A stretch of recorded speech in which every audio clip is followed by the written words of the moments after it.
The Secret Garden by Frances Hodgson Burnett. Chapter 12. Might I have a bit of earth? Mary ran so fast that she was rather out of breath when she reached her room. Her hair was ruffled on her forehead and her cheeks were bright pink. Her dinner was waiting on the table, and Martha was waiting near it. "That's a bit late," she said. "Where's the Ben?" "I've seen Dickon," said Mary. "I've seen Dickon." "I knew he'd come," said Martha exultantly. "How does thee like him?" I think he's beautiful," said Mary in a determined voice. Martha looked rather taken aback, but she looked pleased, too. "Well," she said, "he's the best lad as ever was born, but us never thought he was handsome. His nose turns up too much." "I like it to turn up," said Mary. "And his eyes is so round," said Martha, a trifle doubtful, "though they're a nice color." "I like them round," said Mary, "and they are exactly the color of the sky over the moor." Martha beamed with satisfaction. "Mother says he made 'em that color, with always looking up at the birds and the clouds, but he has got a big mouth, hasn't he now?" "I love his big mouth," said Mary obstinately. "I wish mine were just like it." Martha chuckled delightedly. "It'd look rare and funny in thy bit of a face," she said, "but I knowed it would be that way when thou saw him. How did thou like the seeds and the garden tools?" "How did you know he brought them?" asked Mary. I never thought of him not bringing 'em. He'd be sure to bring 'em if they was in Yorkshire. He's such a trusty lad." Mary was afraid that she might begin to ask difficult questions, but she did not. She was very much interested in the seeds and the gardening tools, and there was only one moment when Mary was frightened. This was when she began to ask where the flowers were to be planted. "Who did you ask about it?" "I haven't asked anybody yet," said Mary, hesitating. "Well, I wouldn't ask the head gardener. He's too grand, Mr. Roach is." "I've never seen him," said Mary. "I've only seen under gardeners and Ben Weatherstaff." "If I was you, I'd ask Ben Weatherstaff," advised Martha. "He's not half as bad as he looks, for all he's so crabbed.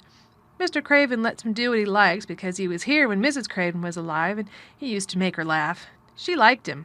Perhaps he'd find you a corner somewhere out of the way." "If it was out of the way and no one wanted it, no one could mind my having it, could they?" Mary said anxiously. "There wouldn't be no reason," answered Martha. "You wouldn't do no harm."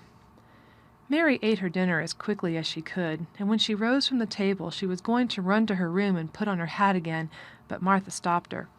"I've got something to tell you," she said. "I thought I'd let you eat your dinner first. Mr. Craven came back this morning, and I think he wants to see you." Mary turned quite pale. "Oh," she said, "why? Why? He didn't want to see me when I came. I heard Pitcher say he didn't." "Well," explained Martha, "Mrs. Medlock says it's because of Mother. She was walking to Thwaite village, and she met him. She'd never spoke to him before, but Mrs. Craven had been to our cottage 2 or 3 times. He'd forgot, but Mother hadn't, and she made bold to stop him.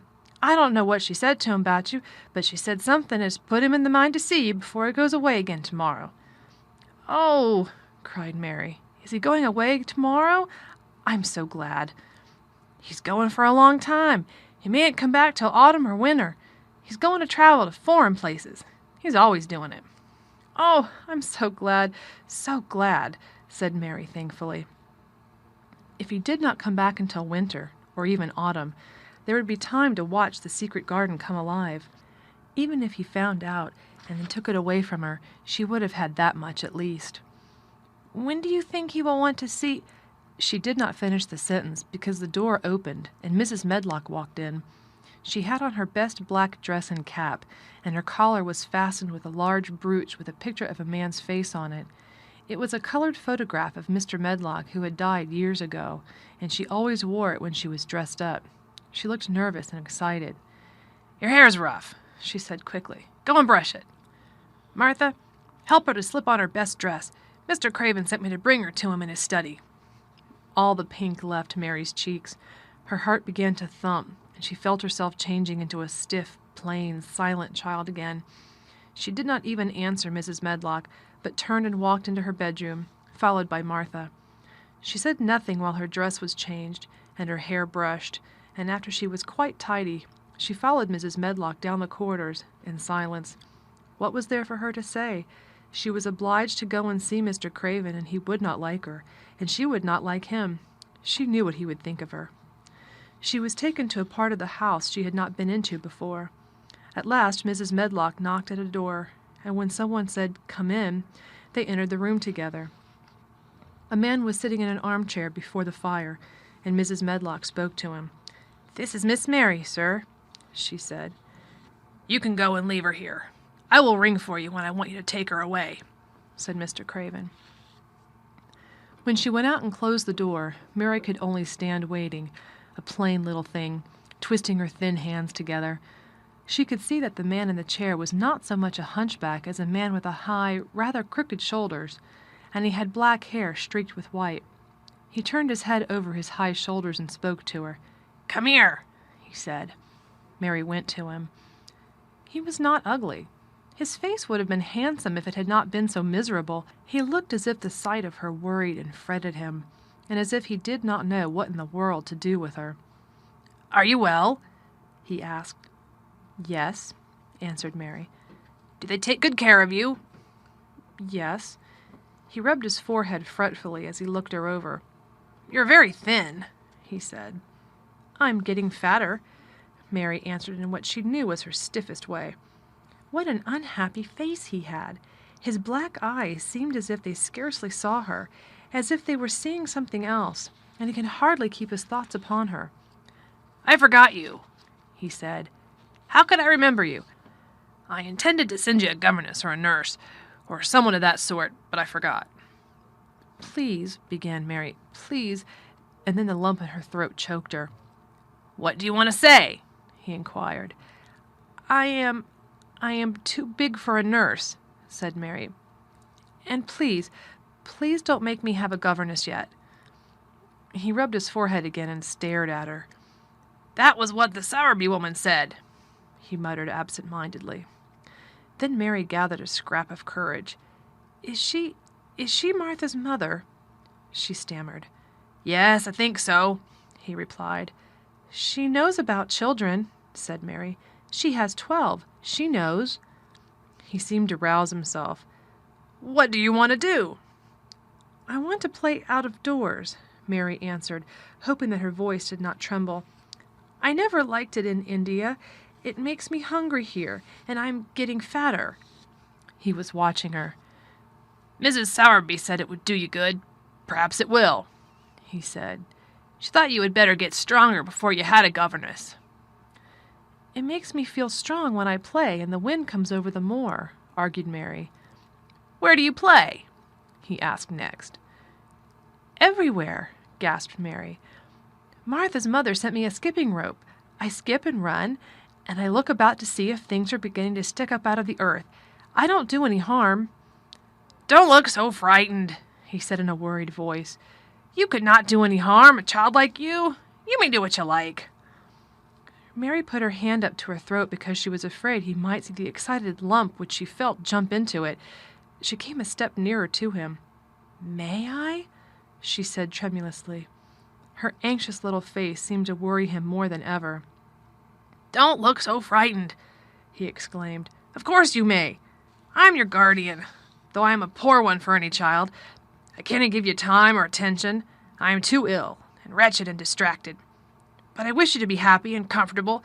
I don't know anything about children, but Mrs. Medlock is to see that you have all you need. I sent for you today because Mrs. Sowerby said I ought to see you. Her daughter had talked about you.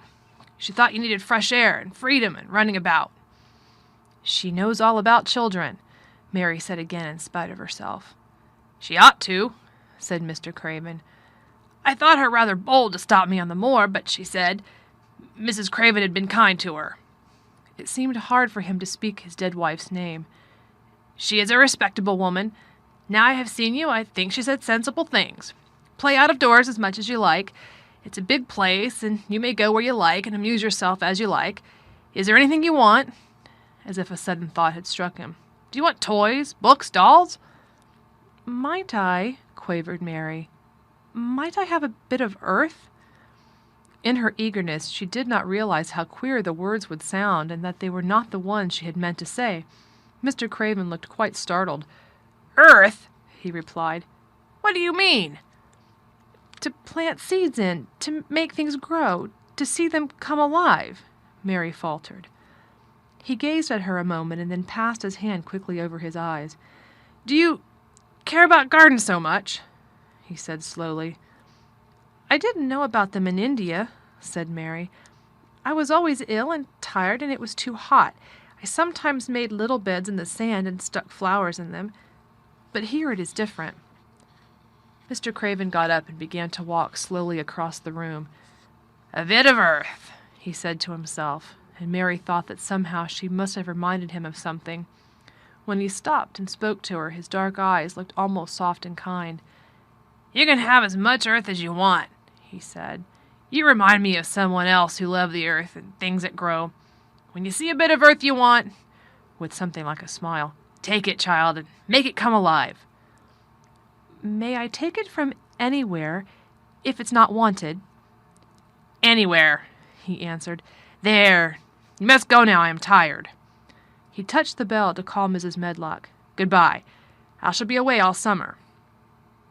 Mrs. Medlock came so quickly that Mary thought she must have been waiting in the corridor. "Mrs. Medlock," Mr. Craven said to her, "now I have seen the child, I understand what Mrs. Sowerby meant. She must be less delicate before she begins lessons. Give her simple, healthy food. Let her run wild in the garden. Don't look after her too much. She needs liberty and fresh air and romping about. Mrs. Sowerby is to come and see her now and then, and she may sometimes go to the cottage." Mrs. Medlock looked pleased. She was relieved to hear that she need not look after Mary too much. She had felt her a tiresome charge, and had indeed seen as little of her as she dared. In addition to this, she was fond of Martha's mother. "Thank you, sir," she said. "Susan Sowerby and me went to school together, and she's as sensible and good-hearted a woman as you'd find in a day's walk. I never had any children myself, and she's had 12, and there never was healthier or better ones. Miss Mary can get no harm from them. I'd always take Susan Sowerby's advice about children myself. She's what you might call healthy-minded, if you understand me." "I understand," Mr. Craven answered. "Take Miss Mary away now, and send Pitcher to me." When Mrs. Medlock left her at the end of her own corridor, Mary flew back to her room. She found Martha waiting there. Martha had, in fact, hurried back after she had removed the dinner service. "I can have my garden!" cried Mary. "I may have it where I like. I am not going to have a governess for a long time. Your mother is coming to see me, and I may go to your cottage. He says a little girl like me could not do any harm, and I may do what I like, anywhere." "Eh," said Martha delightedly. "That was nice of him, wasn't it?" "Martha," said Mary solemnly, "he is really a nice man, only his face is so miserable, and his forehead is all drawn together." She ran as quickly as she could to the garden. She had been away so much longer than she had thought she should, and she knew Dickon would have set out early on his 5-mile walk. When she slipped through the door under the ivy, she saw he was not working where she had left him. The gardening tools were laid together under a tree.